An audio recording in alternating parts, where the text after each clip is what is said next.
প্রকৃতির এক ভয়ঙ্কর রূপ দেখছে বিশ্ব।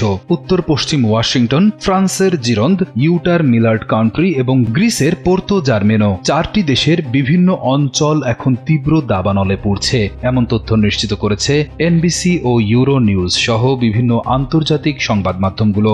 রেকর্ড তাপমাত্রা, তীব্র গরম, শুষ্ক আবহাওয়া আর ঝোড়ো হাওয়ার কারণে এই আগুন মুহূর্তেই চারিদিকে ছড়িয়ে পড়ছে। লাখ লাখ মানুষ গৃহহীন হয়ে পড়েছেন, ধোঁয়ায় আচ্ছন্ন হয়ে আছে আকাশ, আর পুড়ে ছাই হয়ে গেছে হাজার হাজার হেক্টর বনভূমি ও বসতি। চলতি বছর চরম দাবদাহ, তীব্র তাপপ্রবাহ এবং প্রবল বাতাসের কারণে বিশ্বজুড়ে এই বিপর্যয় দেখা দিয়েছে।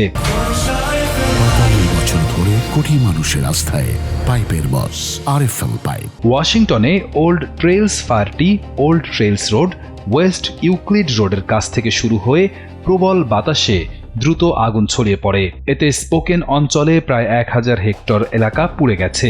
আবাসিক এলাকায় আগুন ছড়িয়ে পড়ায় হাজার হাজার মানুষকে নিরাপদ স্থানে সরিয়ে নেওয়া হয়েছে। পরিস্থিতির অবনতি হওয়ায় গভর্নর রাজ্যব্যাপী জরুরি অবস্থা এবং আগুন জ্বালানোর উপর নিষেধাজ্ঞা জারি করেছেন।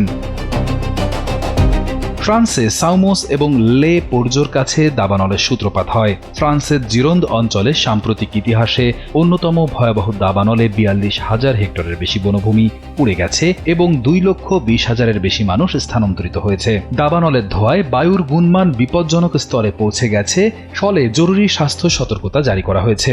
স্থানীয়দের মাস্ক পরার ও ঘরের দরজা জানলা বন্ধ করে রাখার পরামর্শ দেওয়া হয়েছে। ইউটাতে গত 27 জুলাই বজ্রপাতের কারণে ওয়াইড মাউথ 2 দাবানলটির সূত্রপাত ঘটে।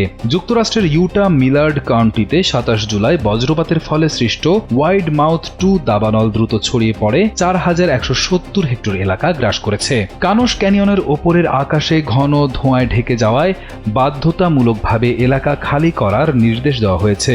আগুনের কারণে শহরের পানি সরবরাহ ব্যাহত হওয়ায় মেয়র নাগরিকদের পানি ব্যবহারে মিতব্যয়ী হতে বলেছেন।